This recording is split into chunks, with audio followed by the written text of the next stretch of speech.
Can you explain why you come barefoot on the stage? Taken an oath, political oath, as a common man.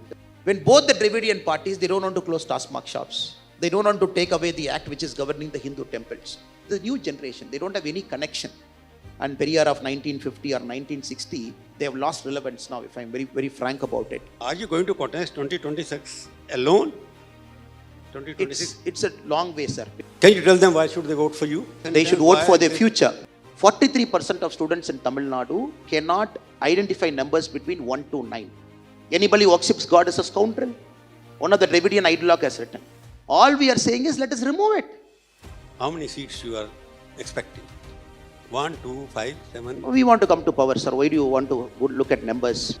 Vote for NDA for what? No. To Polarization? change, to bring back the glory of Tamil Nadu, to reboot Tamil Nadu's economy, to fulfill their dreams. All four things you need NDA in Tamil Nadu in 2026.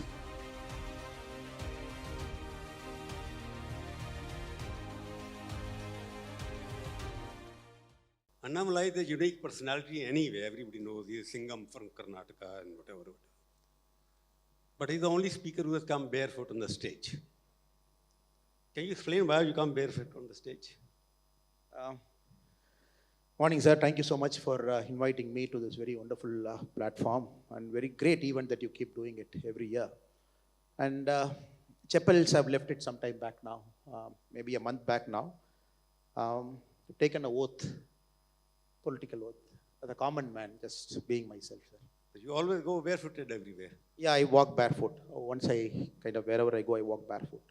So he's the only politician who goes barefoot most of the time. You have been in politics for 4 years now, isn't it? I think this audience would like to know very honest opinion that you were sent here, you are the youngest BJP state president anywhere in the country at that time. You became vice president first and then you became the president. Can you give them what are the achievements, 3 achievements that you achieved on behalf of the BJP in converting positive atmosphere for your party? Any 3 achievements you have done? Failure, I will count many. In politics, nobody can do it alone, sir. Very frankly, I'm not just saying this because I'm sitting in a stage and I have to be humble with my answers. And you just cannot achieve anything, any single person cannot do it because it's a movement you're building. And the state of Tamil Nadu for a long time, people were waiting for an alternate discourse. And it is all a Dravidian-centric discourse. It is all revolving around a particular way of people talk, particular way of presenting facts. And for most people, the history of Tamil Nadu is shortened. They only focus from 1949, the birth of a certain Dravidian party and certain ideologues. And I would say, me and my team, the current set of team and our senior leaders, we have brought a very parallel narrative to the way the people of Tamil Nadu, they have to have a political discourse, a developmental discourse, an ideological discourse. That I would say is number 1. And second, BJP Tamil Nadu right now is from an infant to an adult. We are just in the transition phase. We are growing phase. And we have taken a lot of risk the last 3 years. Local body elections we have contested alone. We have contested alone in parliamentary elections. We are trying to build a base. In 68,000 booths, we have almost reached about 80-85% now. In the recent membership drive, we have crossed 48 lakh members in Tamil Nadu, which is very historic. People have joined BJP Tamil Nadu, that is number 2. And number 3 is, we are forcing the Dravidian parties to re-examine how they see development, to re-examine how they see a national discourse. So that is something which I'm more proud, though I'm stating this as a number 3, but I'm equally proud of the fact that the current team, we are being very aggressive at the ground level. We are forcing them to re-examine how they are looking at Tamil Nadu's past. 3 things I'll put it, sir. So you're saying 48 lakh votes, you are saying 48 lakh memberships. How many votes did you poll? Your members did not they vote just concluded parliament elections in 2024. The ND Alliance, we polled 81 lakh votes. We got 80 lakh and odd votes, 81 lakh roughly we got. And BJP on our own, in our symbol, we got more than 50 lakh votes, 50 lakh and odd votes, which is 50 lakh, 50, yeah. You are saying that we are trying to build a base. There was a time there were almost half a dozen MPs from Tamil Nadu for BJP. And that was the golden period of BJP at that time. The BJP has been shrinking in terms of representative in the Lok Sabha as well as in the Assembly. when you number of votes, you may be getting more, but it's still stagnant as percentage of the total votes polled. Don't you think the BJP and an alternative has not been able to give any alternative to what you always attacking Dravidian movement, Dravidian model of government? Do you have any model at all, or you are the model? No, sir. Now, every time BJP won an MP, every time BJP won an MLA, it was only with an alliance with the Dravidian party. We have to be humble enough to accept it. When we had 4 MPs, historic high, 98, 99, it was an alliance with the Dravidian party. Again in 2021, alliance with the Dravidian party. When you're an alliance with the major Dravidian player, you will not have a voice of your own. And it so happened in Tamilnadu multiple times, you'll be in alliance with the Dravidian party who says only 2-language formula. BJP would be talking about a 3-language formula. And they don't want NEET, we want NEET. And they don't want new education policy, we want new education policy. Still we'll be in alliance. So where is the voice of a party? Only when you contest alone, when you stand on your own, multiple times when you contest, when you refuse to go with an alliance with the major partners just because you want seats, only then you will have a voice of your own. So right now I would say BJP has got a voice of our own because we are presenting an alternate way of how Tamil Nadu's economy should grow. And we state in 2026 when the ND alliance comes to power in Tamil Nadu, we will close taskmark shops in a phased manner in 3 years. We want to remove a certain act that is governing the Hindu temples. First time we are saying, when both the Dravidian parties, they don't want to close taskmark shops. They don't want to take away the act which is governing the Hindu temples. So you cannot be an alliance as a junior partner contesting 10% of Tamil Nadu seats. Tamil Nadu has got 234. You contest less than 10%, which is 20 seats you contest. In the last Lok Sabha, you contested 5 out of 39. Then where is your voice? I would say in the last 2-3 years, we are getting our voice. At least when people say, what is BJP? They know BJP stands for this, this and this. People might have a different viewpoint with respect to what we speak.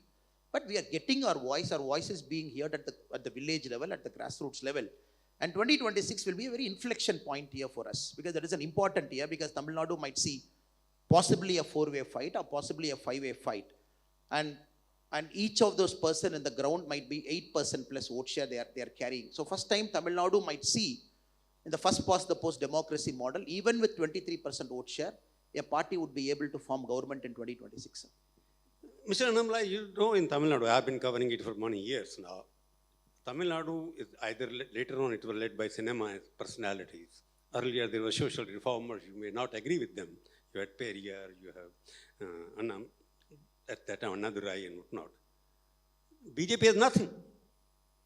Only thing we see that you have got a new leader now who thinks that whipping himself in public, like you did it yourself, is the new art of getting votes.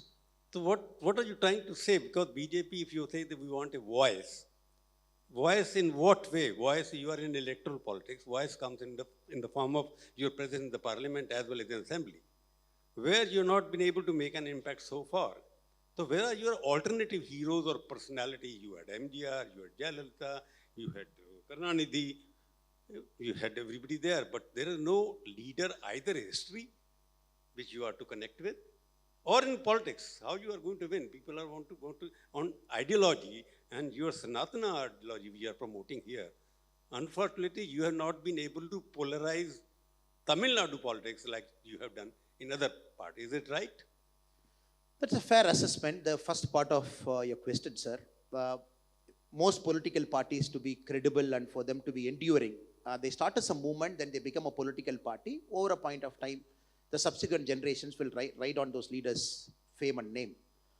Tamil Nadu had a lot of that, the pre-independence and the post-independence. For BJP, is a late starter. Without a doubt, BJP is a late starter. The Jansangh converted to BJP in 1980, and though we might not have the cultural icons that the Dravidian parties might profess to have, but even I would humbly say here, but the cultural icons are also past their date now. The role of Periyar is being very fiercely debated in Tamil Nadu politics now because he's the new generation. They don't have any connection. And Periyar of 1950 or 1960, they have lost relevance now, if I'm very, very frank about it. There are still people like MGR or Kamarajaraia, they transcend ages, they stand like a true icon. But those political parties have deviated from their norm. What MGR stood and what the current ADMK stands, I leave it to the audience to answer it. And what Karmaveerar Kamarajaraia stood and what Congress stands now. So it is not necessary the cultural icons are going to translate votes to their respective parties because they have deviated so much from who they are. Even what Annamalai stood and what the present DMK stands, there's a lot of deviation. And the current voters, they're going to see this. Not only the party and their erstwhile leaders, but also who are their erstwhile leaders and what is the current party doing. Kamaraj Iyer refused to open Tamilnadu to liquor shops.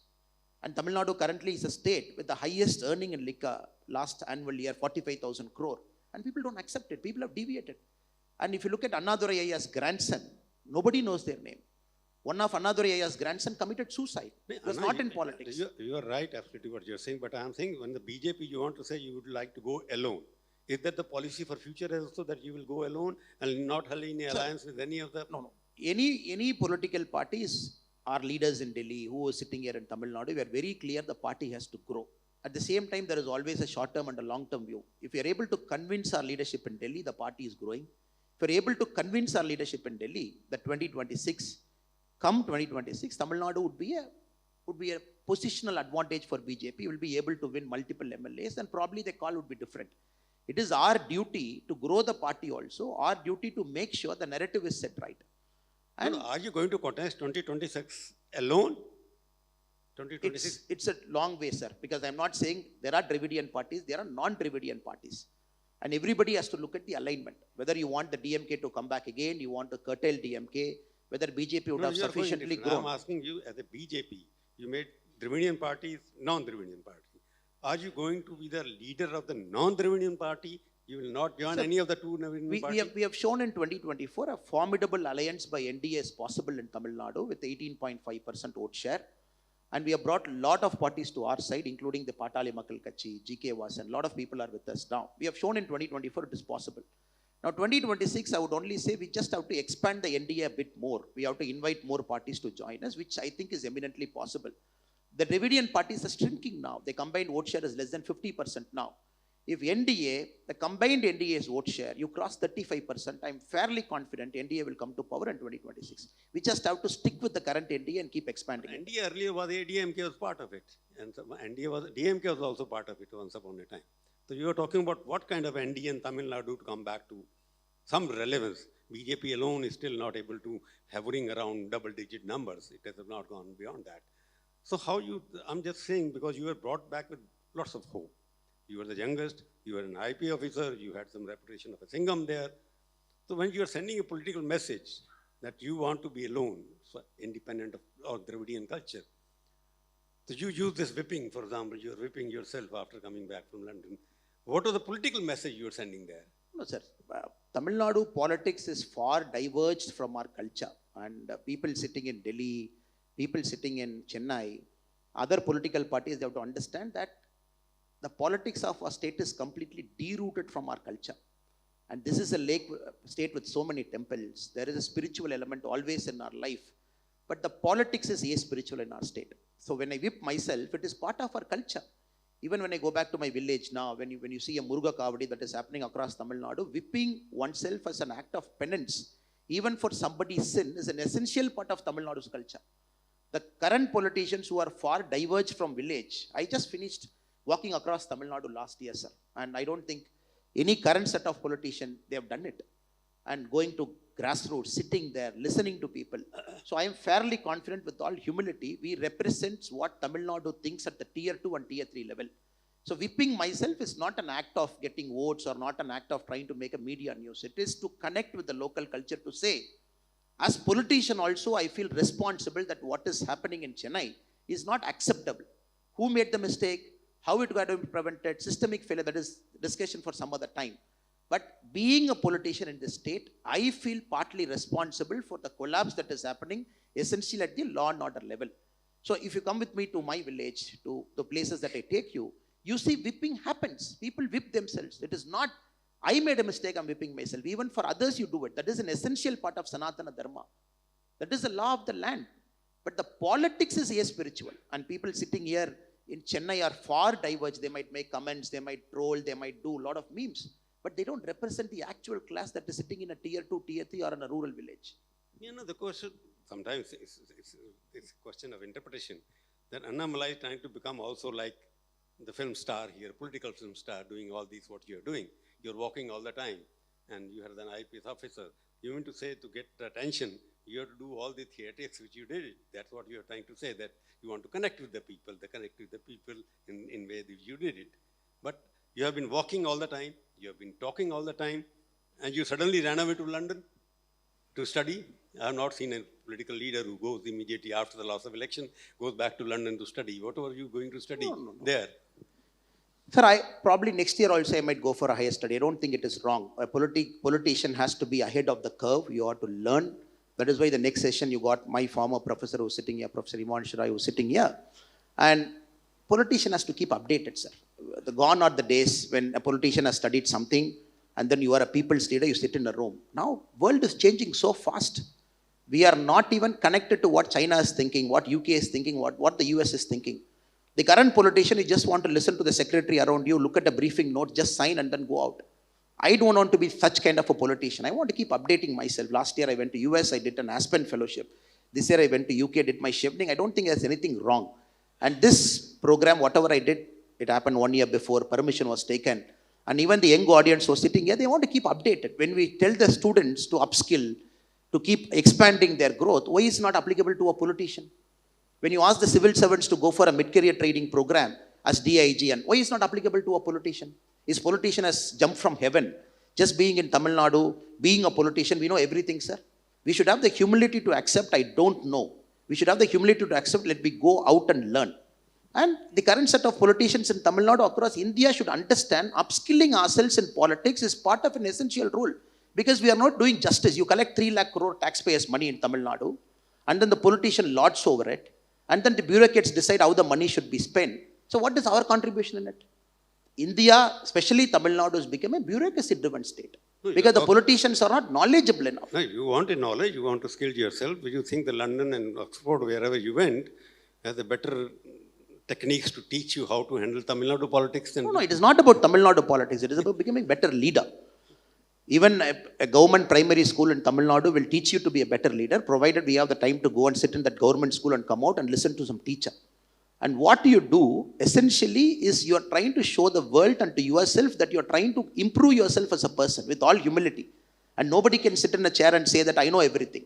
Unfortunately, Tamil Nadu politics, I'm making this statement, it is a bureaucracy-driven state.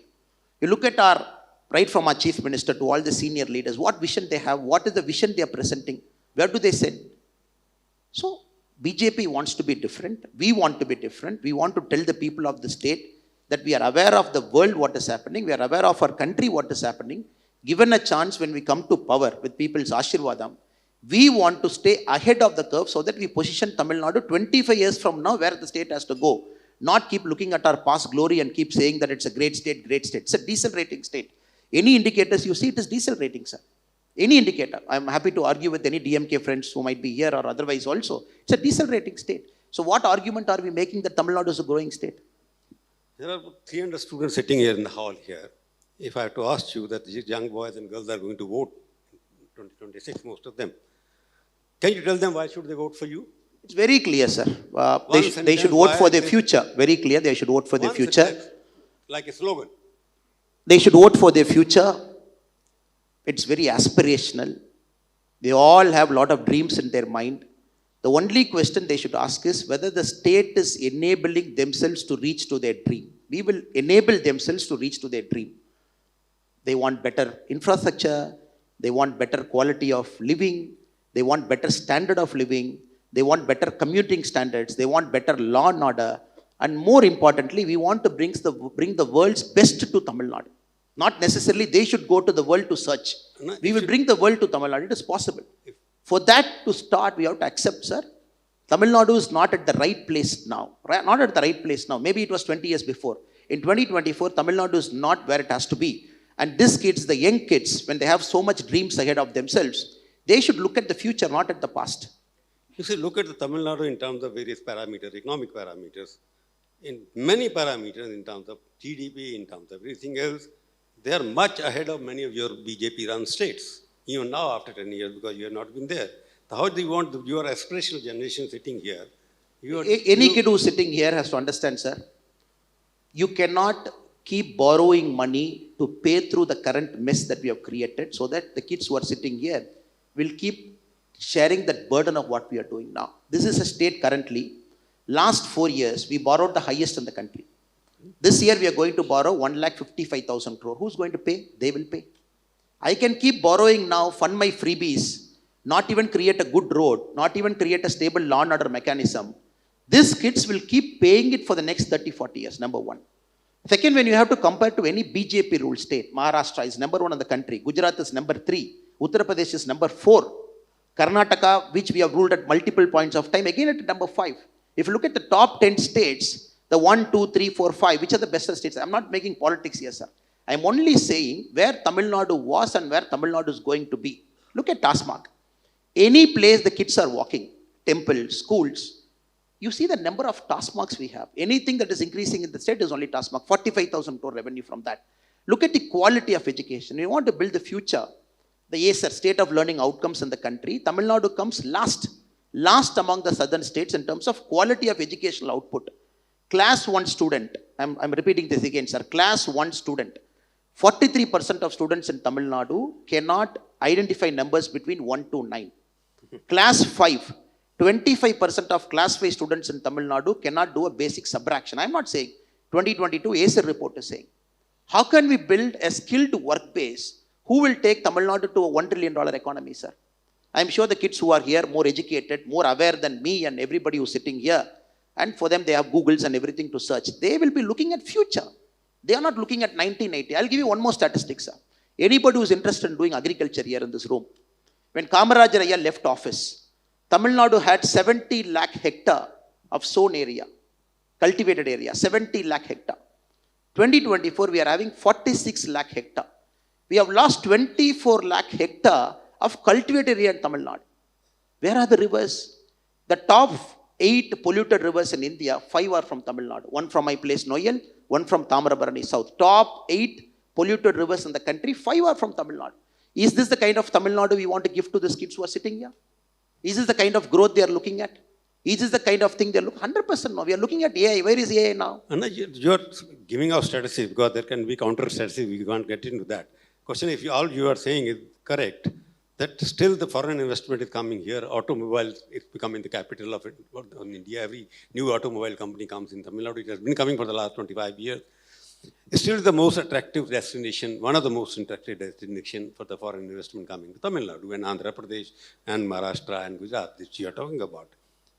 My question is back to again, that you want to contest whether you are looking Ram Mandirs in Tamil Nadu, you are looking Ram Mandir in Andhra Pradesh. Are you looking something else to get the votes? Because everything, when Prime Minister comes, he also goes to Ram Mandir.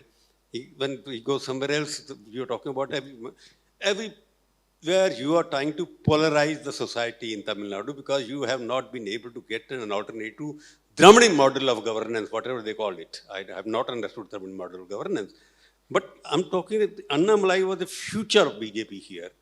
He himself lost the election. He could not win the party. You were the brightest spot. You were brought from Karnataka, IPS officer, you left the job. So there is something wrong in the DNA of Tamil Nadu BJP or not? No, sir. Why would I say there is something wrong with the DNA? Ram Temple is not a project of polarization. It is happening for the last 150 years, right from the late 1800, right after independence. All through the thing it is. It is not that BJP came in 1947, Janasangh, and BJP came in 1980, April 6. BJP invented Ram Temple. It was there for a long, long time, and BJP spearheaded it. A lot of people spearheaded it. And we have to understand, when one side of the country does appeasement politics at a great level, when other side is not doing appeasement politics, I don't think it is fair to point at the other side to say that you are doing Hindutva-based politics. Even in Tamil Nadu, sir, let's be very fair. This is a state where all people live together, be it Hindus, Christians, and Muslims, no doubt about that. They have to live together. That is the essential fabric of any society, be it the country, be it the state. But I can just present a simple argument here to say the state of the temples in Tamil Nadu, where it is. I want my Muslim friend, my Christian brother, and my Hindu sister all to go to a place of worship which is not throttled by the state. You have a system here where the Hindu temples are throttled by the state control. You appoint officers, right from Hundi you touch, close to 4 lakh acres you have, which you want to have control. This, when I argue, how will I become Hindutva now? I really don't understand. when it is happening for a long, long time, when the state as a project is trying to throttle the majority community in the state, if I kind of present this as an argument, how can people call me Hindutva, sir? We clearly want churches and mosques not to be touched by the state. Likewise, we clearly want the temples not to be touched by the state. If I say this, how will I become Hindutva? This state is becoming. Again, the point of argument. So we have to understand, when a party has to grow, you should be ready for electoral setbacks. We are very proud of the fact BJP has crossed the double digit. We are at 11.5. We will cross 20-25% in 2026. You got to do it. If you don't take a risk, you ride coattails below Dravidian party, and BJP's vote share continue to be at 2.5%. Where will the voice? At least people will know BJP stands for this, correct? Whether they agree or not, it's a point of different order. But at least they should know what is BJP standing for in Tamilnadu. Now we are very clear. We are standing because we want to remove temples from state control. In 3 years, we will close Tasmak. We will invest in primary education. We will invest on skilling. When you are with an alliance party, we want new education policy to come to Tamil Nadu. Whom will you align as a Dravidian party when both do not want new education policy? So you mean to say your first agenda will be to get the temples of Tamil Nadu out of the state control? That will be your first item. One of the agendas, sir, not the main agenda. Of course, development is important. Cultural is very important. Everything is part of politics. And everything has to go hand in hand. And people are waiting for a long time. You got to free it.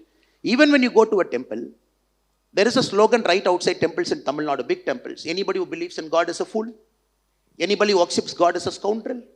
One of the Dravidian ideologue has written. All we are saying is, let us remove it. I am not saying we are going to throw the stone away. We will put it in the public place. Anybody has got the courage to put it outside a mosque or a church here in Tamil Nadu? You don't put it. Why are